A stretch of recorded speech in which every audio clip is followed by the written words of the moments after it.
So, ayun po, welcome sa aming website and it is called Tripmoto Booking Portal. So, welcome sa aming website.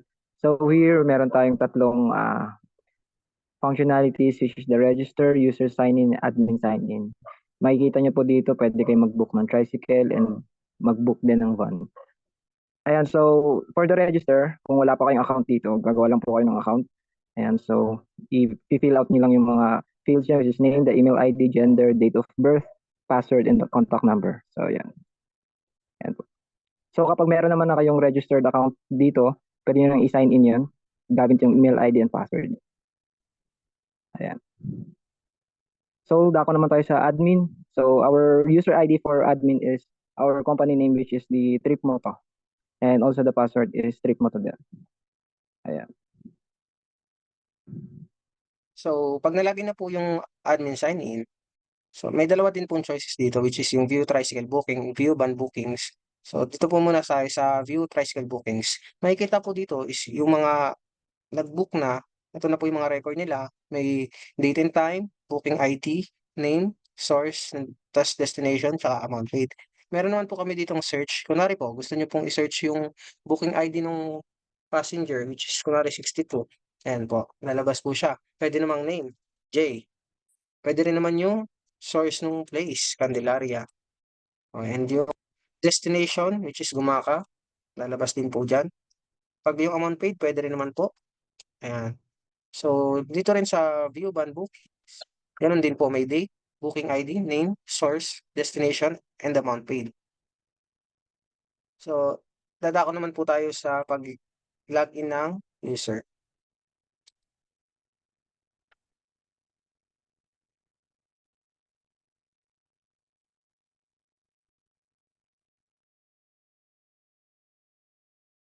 Jay, ikaw Bali na, Jay. nakapasok bali nakapasok na po yung merong mga user sa ating booking system. So, ito yung sa tricycle booking, which is may pick-up location. Pwede ka mamili dito ng kahit anong location. Then, kung saan ka ipipick up ng tricycle. Then, yung final destination is like yung kung saan ka patungong lugar. And then, yung sa journey type natin is it's either single or return. Pag single is papunta ka lang doon sa final destination. And pag may return is i-return ka ng tricycle doon sa pick-up location mo after mong magpunta doon sa final destination. Then, sa last field natin is yung number of passengers. Ito-type nyo lang po dyan kung ilang passenger ang upo sa loob ng tricycle. Then, magpaproceed tayo. Then, ito naman yung sa checkout. And it's either mag-checkout ka or go back. Then, pag nag-checkout ka, ayun yung price, 220 pesos. Then, checkout. And then, ayun yung card number mo. Mag-enter ka lang ng payment details, name on the card, expiry date, which is yung month, then yung year. And then, yung CVV number, ayun lang yung nasa likod ng card. And then, PIN number, which is yung password ng card. Then, pag nag-complete payment tayo, maglalagay yung booking summary, which is yung prompt na magko-confirm dun sa booking nyo. And then, mag-print ticket tayo for verification. And then, ayan yung ticket natin for Chaong to Saraya.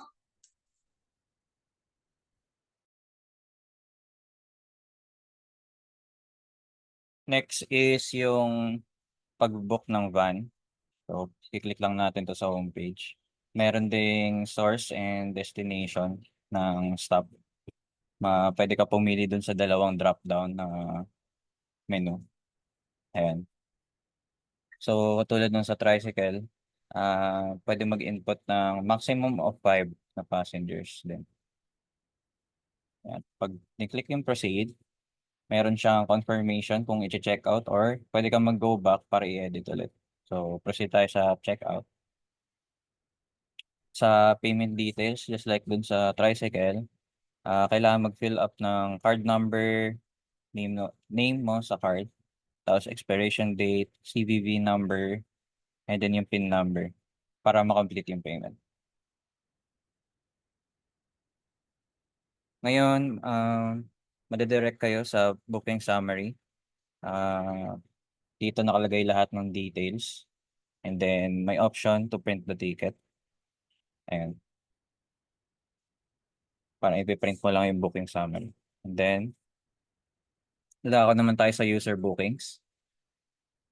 Ang nakalagay dito is yung history ng van bookings and tricycle bookings ni user.